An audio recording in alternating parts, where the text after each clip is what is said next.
Anabel Fernández.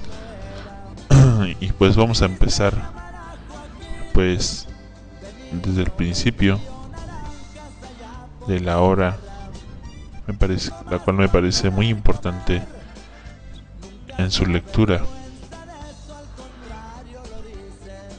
A todas las fuentes de información que me dieron acceso a sus conocimientos, testimonios y expedientes, pese al riesgo que eso implicaba.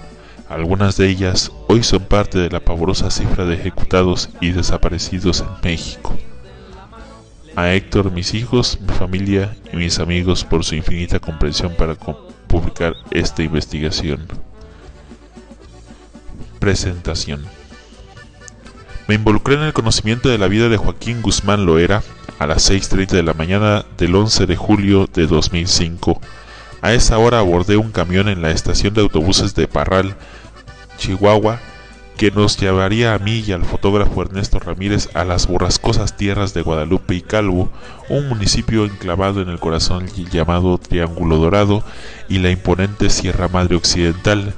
Era el inicio de un viaje de 5 días a las tierras de Joaquín El Chapo Guzmán, Eduardo Quintero Payán, Ernesto Fonseca Carrillo, Rafael Caro Quintero, Ismael El Mayo Zambada, Juan José Esparragosa Moreno, El Azul, y tantos otros tristemente célebres narcos mexicanos. Aún conservo la bitácora de aquel recorrido que cambió para siempre mi perspectiva sobre el fenómeno del narcotráfico, que en nuestros días es el eje rector del crimen organizado en México. La mayor parte del camino hacia Guadalupe y Calvo está bordeada por un paisaje de ensueño. Pino tras pino se forman espesos bosques. A borde del autobús contemplamos el azul intenso del cielo, ese que uno adivina en las fotos en blanco y negro de Manuel Álvarez Bravo. A las 10:50 de la mañana llegamos a Río Verde, donde la carne de res se cuelga en tendederos como si se tratara de calcetines. Por desgracia, actualmente en esta comunidad cuelga no solo la carne de res, sino los cuerpos de las víctimas de la guerra contra el narcotráfico. La carretera serpenteada comenzó a ir de subida como en una montaña rusa. El avisado chofer sorteaba las curvas encomendado al Papa Juan Pablo II, a la Virgen de Guadalupe y a San Juan Diego, cuyas imágenes estaban pegadas en el parabrisas del vehículo. En una parada subió el autobús un repartidor de periódicos llamado Federico Chávez, el joven que es amigo de todo mundo. La mayoría de los pasajeros oriundos del lugar lo saludaban con gran familiaridad. Nosotros éramos los únicos ajenos a un código de comunicación muy distinto al que empleamos en el centro del país. Antes de partir de la Ciudad de México, Iván Noel Lincoln, el coordinador estatal de educación a distancia de Chihuahua, me advirtió vía telefónico que fuéramos discretos con nuestra identidad. La gente de la región es muy suspicaz respecto a los forasteros porque piensan que son policías, me dijo el profesor, así que cuando algunos paseantes pensaron que Ernesto era un sacerdote, no dijimos nada. Al parecer, los curas y los maestros son los únicos desconocidos a los que saludan sin recelo en esa comarca. Después de 8 horas de viaje, finalmente llegamos a nuestro destino, la cabecera municipal de Guadalupe y Calvo. Desde ahí, nos desplazaríamos con discreción por los poblados cercanos, y esto es un decir, porque las brechas de terracería que comunican una localidad con otra hacen que uno tarde hasta 5 o 6 horas en trasladarse. Hicimos contacto con Chava, un funcionario del lugar que fue nuestro guía y amigo, y en ese entorno que ignoramos por completo, fue imposible no conmoverse ante la impactante belleza de la zona y al mismo tiempo ante la tragedia de sus habitantes. Fueron 5 días de un viaje imborrable. Como periodista, iba tras la historia de explotación de niños de la región que periódicamente son llevados por sus padres a la pizca de amapola y a la cosecha de marihuana. Se trata de niños delincuentes que no tienen conciencia de serlo. Muchos pequeños, desde los 7 años, mueren intoxicados por los pesticidas que se utilizan en estos plantíos. Los que sobreviven, entrando en la adolescencia, ya se pasean con un cuerno de chivo al hombro. Nos internamos en el universo de la sierra por sus angostos caminos de terracería, sus cañadas, sus costumbres, su pobreza, sus sueños y sus leyendas. Visitamos las localidades de Baborigame, Dolores, El Saucito de Arauco y Mesa de Frijol, donde más del 80% de los habitantes se dedican a la siembra de nervantes. En esos pueblos, siempre olvidados en los programas sociales del gobierno federal o estatal, lo común son las camionetas Cadillac Escalade, las antenas parabólicas y los hombres con un radio y una pistola colgados del cinturón. En aquella zona de Chihuahua reconocí al padre Martín, un peruano de piel oscura, brillante, de extraordinario humor y gran corazón, que prefirió quedarse en Guadalupe y Calvo que irse a El Paso, Texas. El sacerdote cumple su labor con vigor, aunque sus sermones para que la gente deje de sembrar sus hierbitas resulten infructuosos. Su testimonio, Reclusorio Oriente, fue un encuentro breve que giró principalmente en torno a su argumento de inocencia respecto a la salida de Guzmán Loera del penal. El ex subdirector de Puente Grande me habló sobre su trato con el capo y lo descubrió desde su propio punto de vista. Dijo que era un hombre introvertido, con actitud seria y retraída, no dado a ser prepotente ni grosero, que era inteligente, muy inteligente.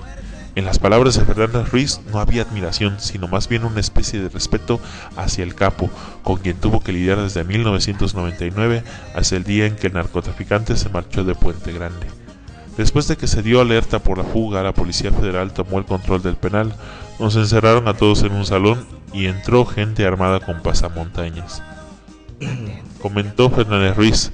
Al paso de los años, ese dato se volvió fundamental. Al poco tiempo de que publiqué mi entrevista con Fernández Ruiz en la revista, el funcionario obtuvo su amparo y salió de prisión. Hoy prácticamente ya no hay ningún detenido relacionado con la fuga del Chapo.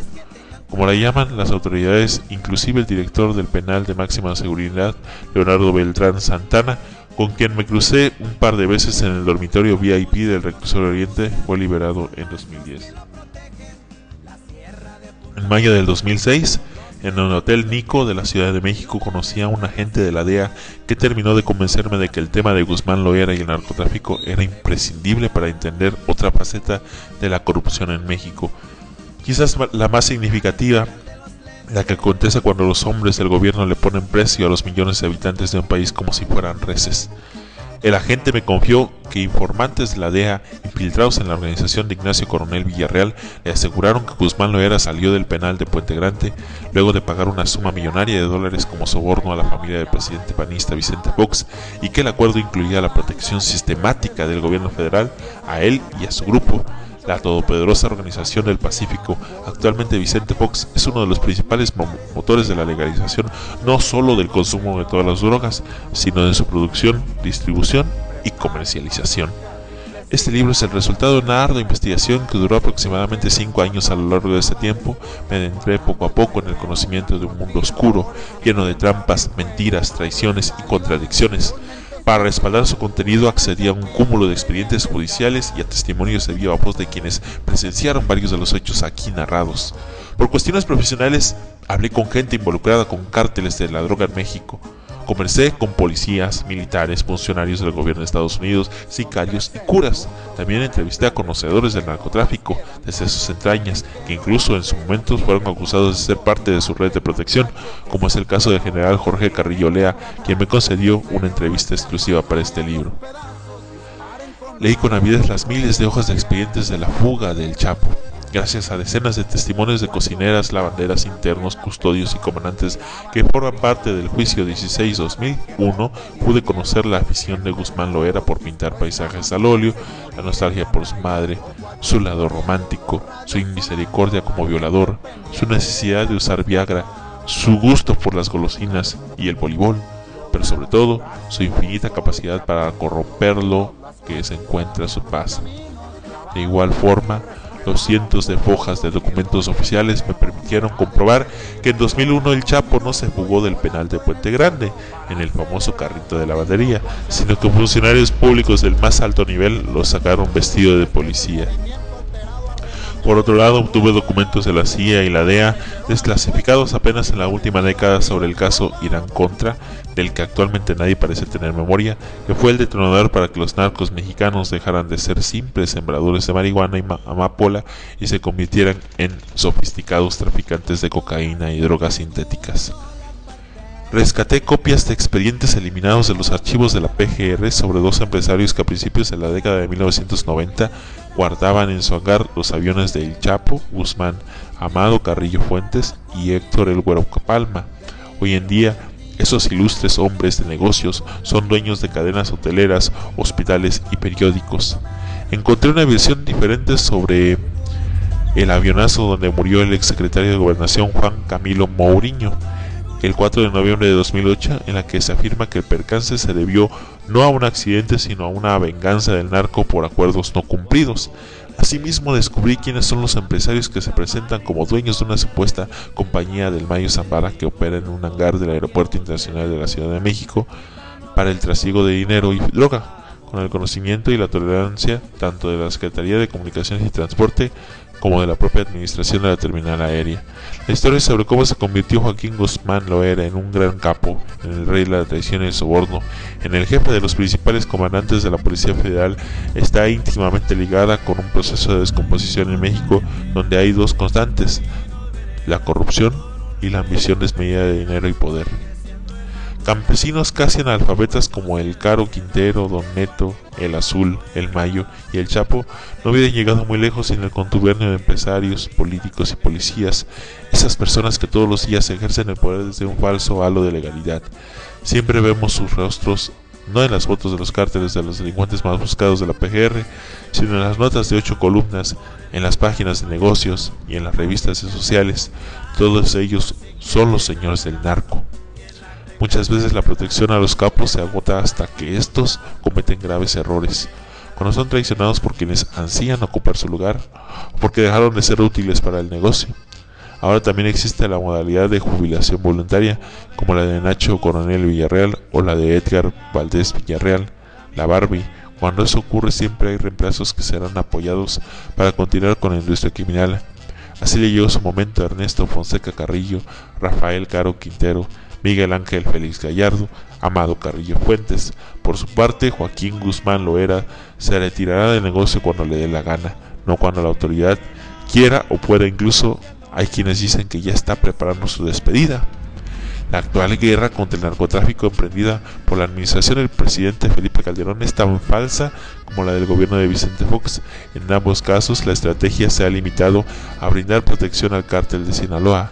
El garante de la continuidad de esa protección ha sido el tenebroso jefe policíaco Genaro García Luna, actual secretario de Seguridad Pública Federal, y su corrupto equipo de colaboradores, así como lo comprueban irrefutablemente los expedientes inéditos que casi se muestran. Hoy por hoy, García Luna es el hombre que aspira, con el apoyo de Calderón, a ser el jefe único de todas las policías del país. El impune funcionario incluso ha llegado a afirmar que no hay más salida que dejar que el Chapo opere libremente y que ponga orden sobre los otros grupos criminales, ya que así al gobierno le resultaría más fácil negociar con un solo cártel que con 5. El sangriento resultado de la guerra entre los cárteles enemigos ya lo conocemos. Actualmente todas las viejas reglas entre los capos del narcotráfico, los órganos de poder económico y político están rotas. Los narcos imponen su ley, los empresarios que les lavan dinero son sus socios y